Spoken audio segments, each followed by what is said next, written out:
दादा हॉस्पिटलला चाललास? ऐक ना, एक आनंदाची बातमी आहे. आपल्या गावाचा निकाल 100% लागलाय आणि गावातल्या मुलांच्या सत्कार सोहळ्याला आपल्याला प्रमुख पाहुणा म्हणून बोलवलंय. तर अरे ऐकतोयस ना मी काय म्हणतोय? हो ऐकतोय. सकाळीच बातमी पाहिली मी ती. दरवेळी निकाल लागला का तुझा चेहरा पडलेला असतो.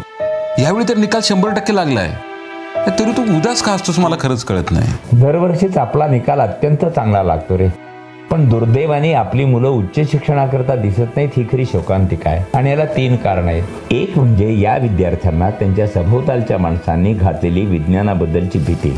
अरे तुला सायन्स जमणारच नाही रे.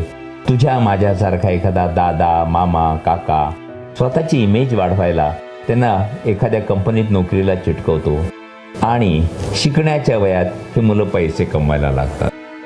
आणि तिसरी महत्त्वाची गोष्ट म्हणजे की उच्च शिक्षणासाठी बाहेर गावी जाऊन राहणं आपल्या भागातल्या मुलांना परवडण्यासारखं नसतं. अरे असं असेल तर दादा तुझ्या माझ्यासाठी आनंदाची बातमी आहे.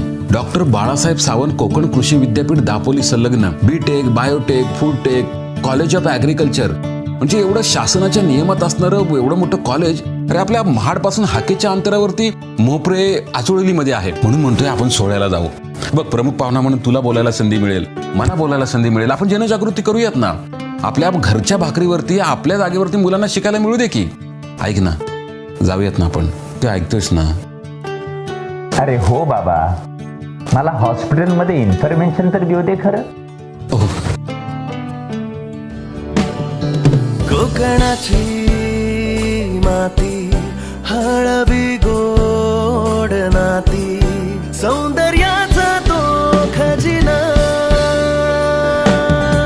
बघितलंच मंगेश, आपला कोकण निसर्गाने किती समृद्ध आहे. हाच कोकण शिक्षणाने देखील असा समृद्ध व्हावा असं माझं एक स्वप्न आहे. खरंय, संपूर्ण कोकणाचं मला सांगता येणार नाही दादा, पण आपल्या गावाचं म्हणशील तर कॉलेज ऑफ ॲग्रिकल्चरच्या माध्यमातून तुझं स्वप्न पूर्ण होऊ शकतं. शिक्षण आपल्या दारात आहे, त्याला घरात घेण्याची गरज आहे, चेतन होण्याची गरज आहे. खरंय. बाकी काही म्हण मंगेश, गावाला जायचं म्हटलं की तू मात्र अगदी रंगात येतोस. क्या करे, दिल तो वही पे है. कोकण आपलोच असा, येवा कोकण आपलोच असा.